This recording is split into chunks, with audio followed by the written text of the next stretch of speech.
Thinking, change your life. Change your thinking, change your life. What does that even mean? Why it matters, why we do it. Sometimes we may feel bad of like, oh, why can't I just change my thinking? Turning hindsight into foresight. What does it mean to change your thinking? These things were not created overnight. And we're able to look back at that event and realize that was exactly what we needed.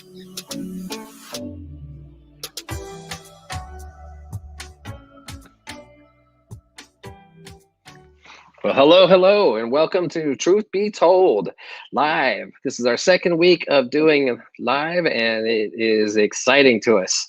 So welcome, and thanks for being here. And if you're watching it later on the replay, just thanks for watching. We really appreciate all the support. So while you're here tonight watching live, throw in a comment from now and then. We'll see the comments coming in but we'll see it from YouTube and from our website. Happy to answer any questions if they come up. We appreciate the shout outs. And we appreciate all your support, everything you do to watch, to show up, coming in, doing meditations with me on Wednesdays, and the Thursday night gatherings have been fantastic. So we really appreciate it. And we want, if you resonate with the message, we would like your help, to help us spread the influence. So as you're watching on our website or YouTube, you can click on like and subscribe to our page, and that will help get more people out there. So all the love and support we get, we really appreciate and want to send it back. So thanks for being here. Now, this week, our theme and our monthly theme is, what does that even mean? And it's a good question to ask. We have a lot of jargon that we use, especially, in the science of mind philosophy, and we're here to just ask that question. What does that even mean? So this week, we're talking about change your thinking, change your life. And we say it, we know it a lot, but again, what does that even mean? One of the things that came to mind when I was thinking about this, and maybe it's because I'm married to a therapist, maybe it's because we have a therapist on our team, Reverend Ryan. If you want something in your life to change, the thing is, you have to change the way you do things. You have to actually make a change. And everything that we do in life, it all begins with a thought. So that's pretty big. So changing your thinking, changing your life, yes, it's a real thing, but it's not always just that simple. So tonight we're going to go through that and explore this question in more depth. And we'll do it again on Thursday night in really good depth. So I hope to see you then as well. Sign up for the gathering on our site. But other than that, change your thinking, change your life. What does that even mean? Sit back and relax and watch Truth Be Told.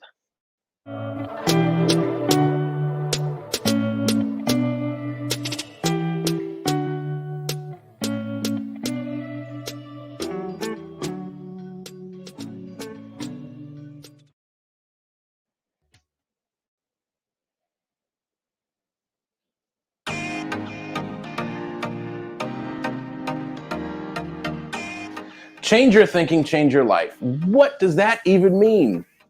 Well, nobody knows.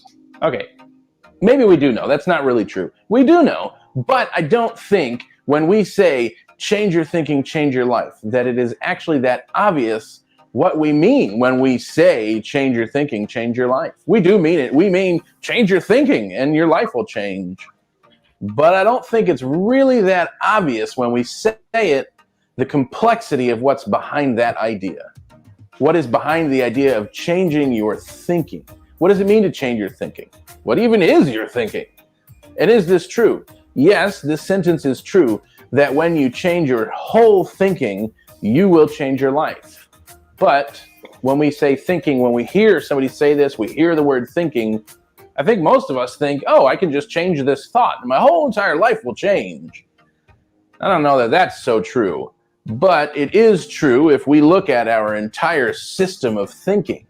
When we really analyze and dig into what this is, yeah, our whole life can change. Because everything, all of our thoughts are informed by this whole system of thinking. We have this experience of life that we have created memories about, that create patterns, that create our whole perception of the world. And all of those things inform our thinking. Every memory informs our thinking, every pattern informs our thinking, every perception of life that we have informs our thinking. And our emotions, our feelings, our habits, our choices inform our thinking. And when we look at all of these things, if we change any one of those or change how we're thinking about any one of those, then yeah, we change our life. We change how we're thinking, and it changes our experience. It changes our life. So yes, this is true. And yet this is even more complex than that, because not only do these things inform our thinking, but our thinking informs every one of these things. Our thinking informs our experience, current experience. Our thinking informs what we feel and believe about our past experiences, which create memories. And then when we revisit our memories, we actually create a new thought about that memory. Now we have a memory of a memory, which informs our thinking, which then we inform that new memory. And all of these things create patterns in our lives, things that we habitually re-engage in. And when we look at those things, we can think about those things and change those patterns as well. So our patterns inform our thinking informs our patterns, and so on and so on. Our perception, the same thing. Our perception is built on all of these past experiences, and it informs our thinking. But we can use our current thinking to reanalyze our perceptions. Are they true? Are they not true? Is this what we want, the way we want to perceive life? Add onto all of this our emotions, feelings, habits, choices. Same thing. Our emotions inform how we are thinking. They inform how we are feeling. They inform our current experience. Emotions inform our memories. Emotions inform our past, how we feel about our past. Emotions inform our feelings, our thinking. Our thinking informs our emotions. And we can change how we are emoting. We can change the emotions we're having. And in fact, our feelings are actually what we are thinking about how we are emoting. It's the thinking about our emotions, how we name it, what we describe it as. And of course, our feelings inform our thinking, and our thinking informs our feelings. And we create habits. We create habits of how we respond to life, much like our patterns, our habits inform our thinking informs our habits, and all of this informs our choices. And our choices are really just the way we are acting on our thoughts. The thinking system that we have created, we make choices based on that. So we can always feed back to our own thought through all of these things, through our emotions, our feelings, our thinking, our experience, our memory, our patterns, our perceptions. All of this combined informs our thinking. And we also have beliefs. Our beliefs inform our thinking, but our beliefs are informed by our values, and our values are informed by experience. So now we have come completely full circle that values and beliefs inform our thinking. Our thinking is informed by that, but our values and beliefs are also informed by thinking. So it goes both ways again. Values inform thinking, thinking inform values, values inform beliefs, beliefs inform thinking, thinking informs beliefs. And we can feed back to ourselves constantly in this system of thinking. So is it true to change your thinking, you will change your life? Yes, absolutely. And it's completely necessary to realize that our thinking is much more than just a thought. Our thinking is this entire system of, here we go, experience, memory, patterns, perceptions, emotions, feelings, habits, choices, values, beliefs, and all of this informs our behavior, which informs our outside experience, which informs how life shows up for us, which informs how we think about it, which informs the information that is coming in that we are perceiving. And then we decide, we get to decide. We have the opportunity to decide how we are thinking about life through this whole system, and the whole thing starts over. So yes, change your thinking, change your life.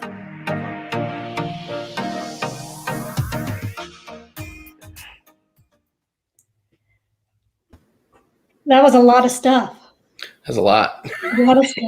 My mind was like, yeah. It's interesting. When I was listening to you, and I just happened to look in the comments, and Abby, you asked this question. That was the exact question I was going to ask.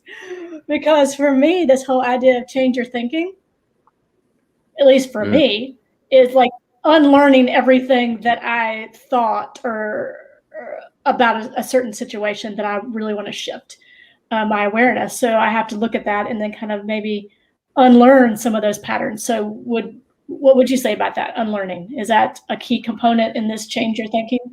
Yeah, I think definitely. I mean, I don't know that I can say definitively for everyone in every scenario, but I'll speak from my experience that unlearning certain thought patterns, certain perceptions, unlearning the way I thought people were going to show up, the way I expected people to show up, like unlearning those habits was a big part of, changing my thinking, changing my life, right? Learning not to put expectations on other people that I didn't even know weren't normal, right? Like the expectations that we bring to certain scenarios, unlearning that was certainly big, but even unlearning like that default thinking, that stuff we grew up hearing, those things that our parents said, or those things we learned like in school, or those things we just kind of picked up growing up that seemed to be the norm in the group, the society, the whatever we were in, whether it was family or friends or just, even like a church community. I mean, there are certain aspects that we pick up being in those kinds of groups that say, yeah, this is the way you should do it, right? That it should look like this. You should be doing this. You like all of the shoulds. Unlearn all of the shoulds. Shooting all over the place. Yeah. Stop shitting on your place. Yeah, right. Exactly. Yeah. So I think unlearning is a huge piece, probably most of the time. I love that around the I love that around the expectations, because it makes me think of like one of the key things of changing my thinking. It came from Don Miguel Ruiz, and don't make assumptions, don't make assumptions, thinking of what other people should be doing, what you expect them to do. And then like people are different, and they're not going to do exactly what we think they are. So I think that's a great observation. The shoulds. Nice. Yeah. And I think like the deconstruction of that default patterns, oh my God, sometimes that is uncomfortable and painful, but necessary for this, I think, this saying to actually have the power that we mean behind it. Yeah. And great question coming from the chat. Reading our minds for sure. It's a dangerous thing. Yeah, for real. Thanks, Abby. Yeah.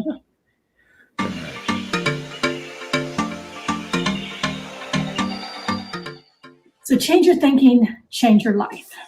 So what is it not? Now, we know a little bit of what it is. These habitual thoughts that create these patterns and ways of being in our life. But this phrase is not a tool to be used for shame or blame.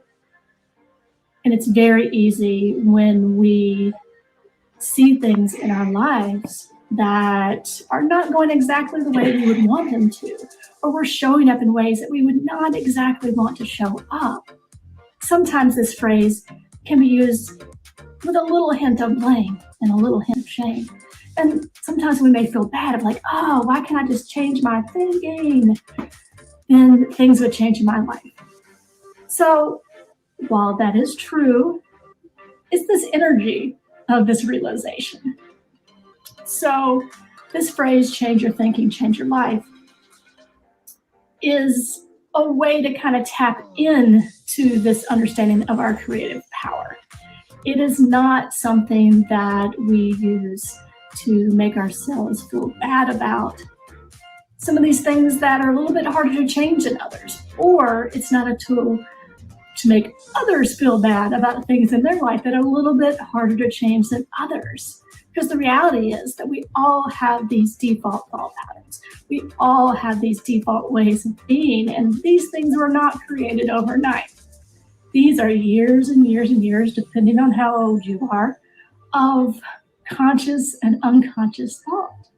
So it's going to take a minute to shift our focus, to shift our awareness, to create those habits in our life where we're putting our focus, we're putting our energy towards the things that are speaking the truth of who and what we are and speaking the truth of our connection to this universal power and presence. So change your thinking, change your life. Super true on all levels. We have to use it with the right energy, knowing that each and every day, a greater awareness is proven. The more that we look and look at these things that we're thinking about, and those things that we're continually focusing our minds on, then we can say, there's an avenue I've been traveling down many times today. Maybe I'll take a different road. And so treating ourselves with this gentle awareness, this kind and empathetic voice. And sometimes we don't always use that voice with ourselves, but making a point to do that. And so then we can remove the shame and blame, and then really step powerfully into our creative selves. Change your thinking, change your life.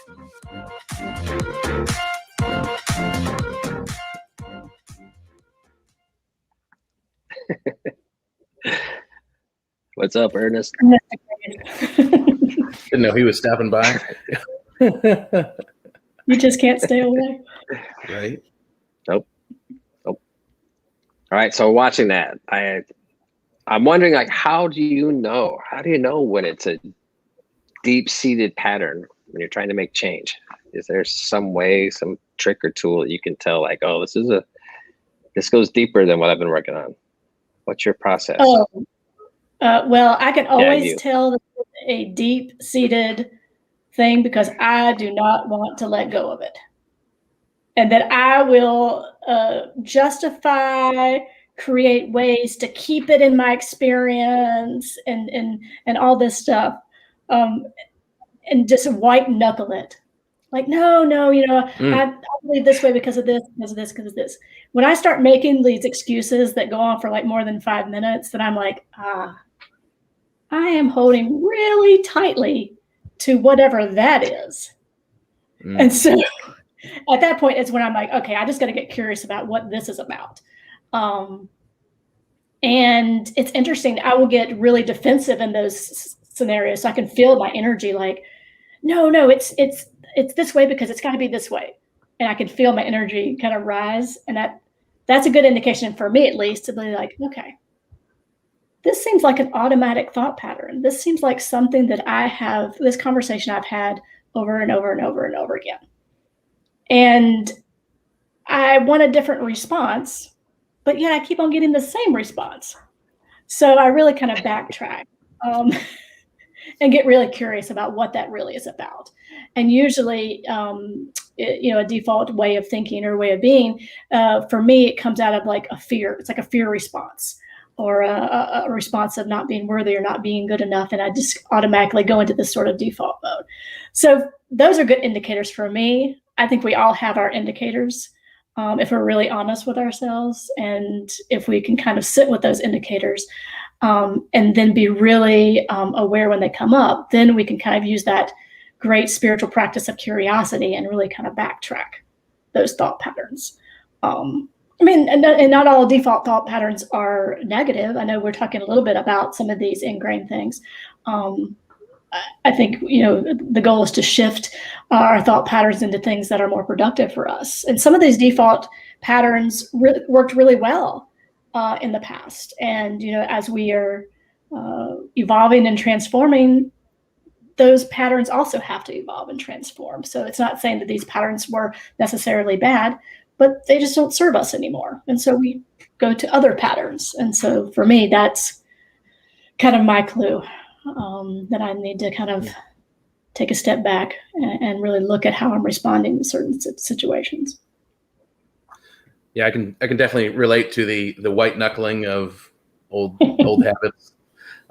There's a comment in the chat about the necessity of dropping shame and guilt as an essential part of unlearning things. And I think it's interesting how shame plays directly into, not letting those things go. I mentioned in the chat that we are huge Brene Brown fans here. at the Soul Evolution Collaborative, and one of her main things is, we don't play the blame and shame game. And yeah, I think that is a hugely important message. So yeah, I don't think we could say that enough. It's really important to not blame yourself or shame yourself or blame others. Well, and then shame and blame is also a default pattern. And so, at least it is mine. I will immediately go into shame and immediately go into blame. And it's usually myself, shame for myself and blame for myself. And so I know that, and I know that's a default. And so in this understanding that this is not a tool for that, then now I have to look at, oh no, shame is my default. Now what do we do? And so just becoming aware of that. And I think awareness is the key. The more we're aware, the more I think we can catch ourselves. So, whereas I may spend several hours in shame, now I can catch it and say, oh, okay. And so maybe it's just 45 minutes, but it's these little incremental awarenesses of what the default is, and then replacing it with something that is bringing me to speaking to my higher good, and not something that is keeping me stuck in the same pattern, because I think we want different responses. And so we have to evolve in these patterns. Yeah, for sure. All right. Perfect. Well, we definitely are not done yet, but we wanted to take a moment to thank you for being here and watching with us. We are grateful for all of the amazing support that we receive each and every day. We have the most amazing job in the world. I don't know if you knew that. Not having our jobs, you may not have known that, but we do, in fact, have the most amazing job in the world. And it is so much fun every week to be able to put all of this together and bring you this ancient wisdom and inspiration. So if you do feel the call in any way to pay forward, we welcome your gifts. Simply hop on over to soulevolutioncollaborative.org and you can look for the donate button.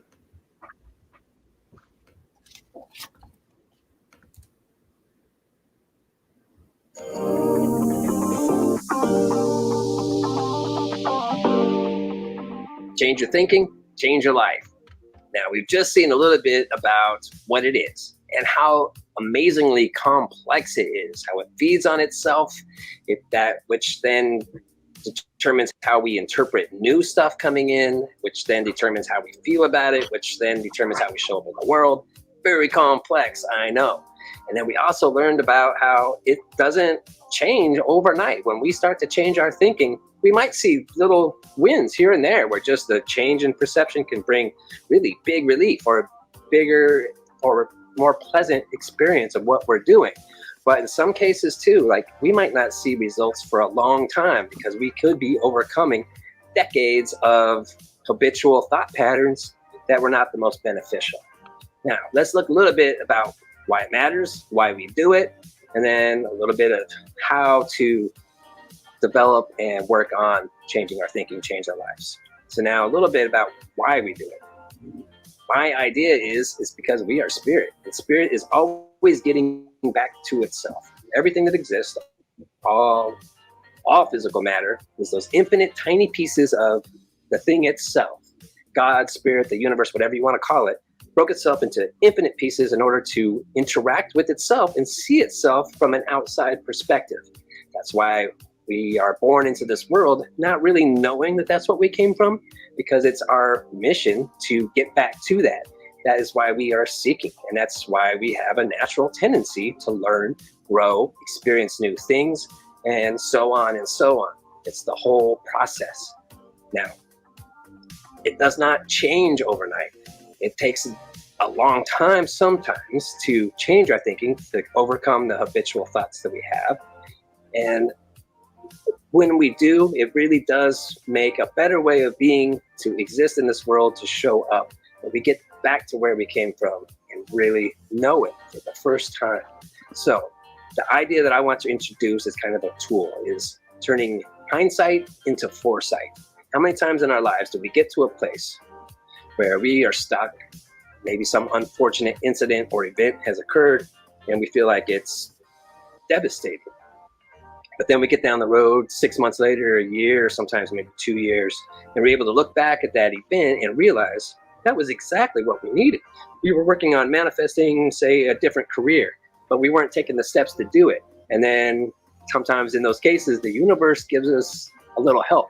So you lost that job and it felt like the end of the world. It made you even maybe feel like, you know, you were less than perfect, and that it just was very hard and it hurts. And I understand that. I don't mean to belittle that experience, but quite often then you see down the road like, wait a minute, that was exactly what I needed, because otherwise I wouldn't have taken that step to get into that other career or that own that business that I wanted to do or whatever. So we see it down the road quite often, how what we say was a horrible or tragic event was actually a blessing in disguise. So that's what I want to focus on, is kind of a way to move forward in this, is to be looking for that silver lining now. When you get yourself in a position that's not great, or you know something happens that seems unfortunate, a little bit of what we can do is changing the way we look at it, and also asking ourselves, like, what could that be leading me towards that's even better than what I've got now? Or like, what is it that I am to learn from that? How may that be making me stronger for some other future event that I don't even know what's happening yet, but when I get down the road, I'll be stronger because of this thing that happened. So that's one way to just change the way we look at our current experiences, is to look for that silver lining now. What will we think in 2 years looking back? What would that mean? If you can get to that as foresight and see it now, you can change your perspective and move forward in an empowered and encouraging, positive way. And then the other thing that I want to bring up here is the idea of the water droplet. So you imagine you got a glass full of dirty water all the way to the brim. Then you got an eyedropper that's going to put in a drop of crystal clear water, drop by drop by drop. Over time, once you've done enough of those drops and it just continually overflows by adding a clear drop, it's after enough of those drops have been put in there, you will end up with a glass of pure crystal clear water. That's the idea. We're changing our thinking one drop at a time. So give yourself some credit. As Reverend Ryan said, don't beat yourself up. This doesn't necessarily always happen overnight. Quite often changing your thinking can bring immediate results. I've experienced that, but it's not everything in the world. So there's drop by drop by drop, looking at things from a different way and choosing a more empowering thought, as we're always on that upward spiral to get back to that which we came from and to truly know it. So that's your reward. Like when you remember, like, oh wait, I'm going to change my thinking on this one. When you remember that, give yourself a pat on the back and give yourself credit. And even though you might still be in that space of pain or suffering or grief, which are all part of the experience, and there should be respected as part of that, just know that within you are moving in that direction, and that it's a gradual process as we are always evolving. So give yourself some credit when you do remember, because that's huge. It's kind of like meditating, bringing yourself back. Every time you go off of your breath, you bring yourself back to that focus. That's a win. So when you remember to change your thinking, give yourself credit and just enjoy it all, because that's the main thing. It's all about experiencing the wonder that is and remembering that we are that.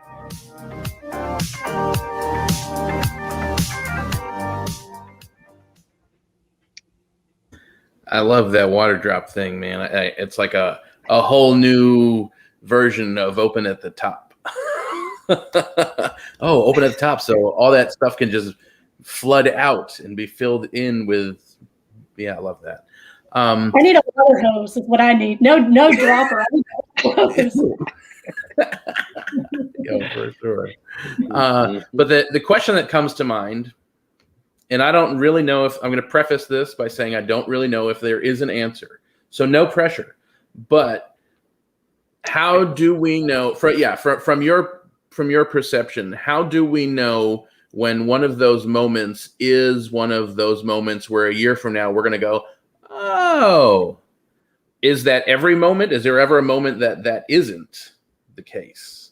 And how do you see? How do you find whether there's a difference or not? Yeah, that is a good question.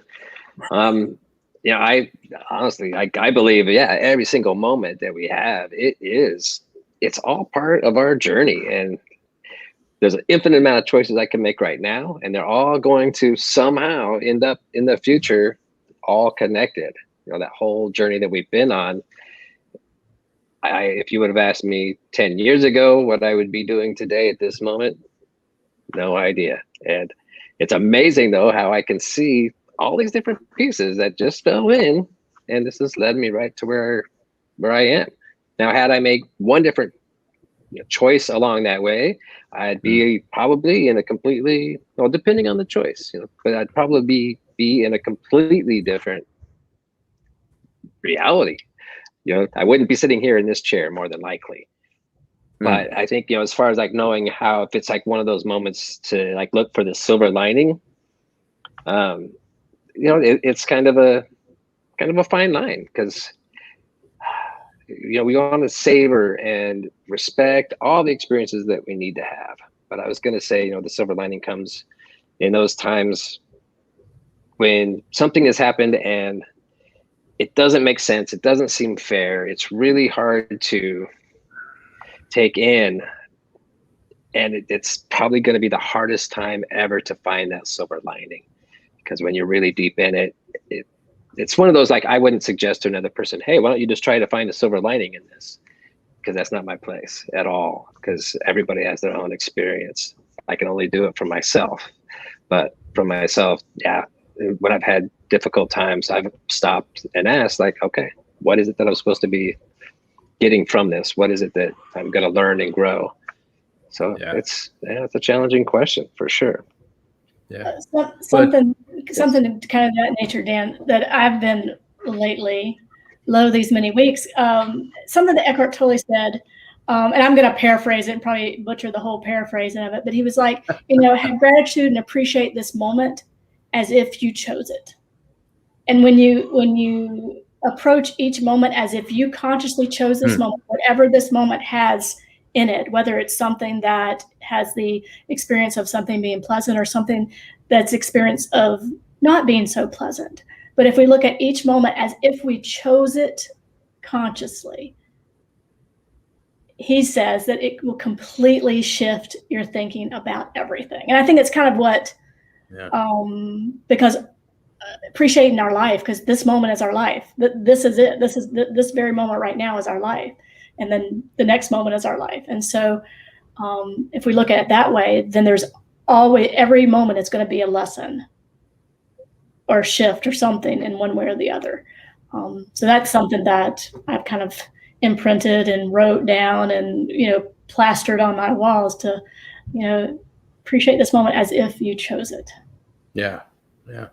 I love that. And what's interesting is this almost brings us back in a way to the shame conversation, because I mean, there are definitely moments in my life that, like, to hell if I chose that experience.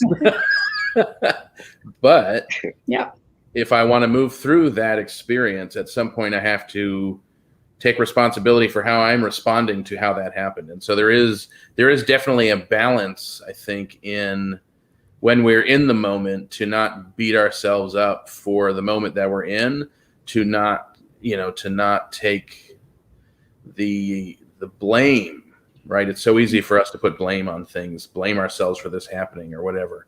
And then when we are at another place, maybe further on down the road, where it's a bit safer to look at that and go, oh yeah, okay, cool. I get how that now happened, so that X, Y, and Z happened after that. But yeah, it's I do truly believe that all of our experiences are bringing us closer to our own good.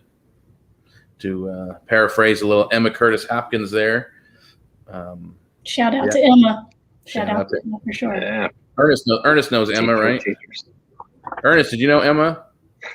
Oh, of course. Taught me everything I know. Come on, you got to do your best Ernest impression. That was lame. I'll have to work on my Ernest impression. But when you're thinking change your life, you knew what was going on with that for sure. You knew what was going on for sure. For sure. Awesome. Yeah. Well, thanks everyone for spending some quality time with us tonight. And so if you'd like to explore this topic a little further, then join us for conversation on Thursday nights. Now, this is an amazing opportunity to delve further, deeper into this week's topic. We answer questions, or just hang out together in a truly transformative experience. So that Thursday night is called The Gathering. So you can sign up for The Gathering on our website. The Soul Evolution Collaborative is supported and made possible by people like you. Yes, I said you. So if you would like to help financially support this mission, you can find the donate button on soulevolutioncollaborative.org, as well as signing up for the gathering or our meditations on Wednesday. All donations are tax deductible and, as always, greatly appreciated. So to stay up to date, visit our website to sign up for email news and inspiration. And so we'll see some of you Thursday night at 7 p.m. and everyone else, we'll see you back here next week. Have a great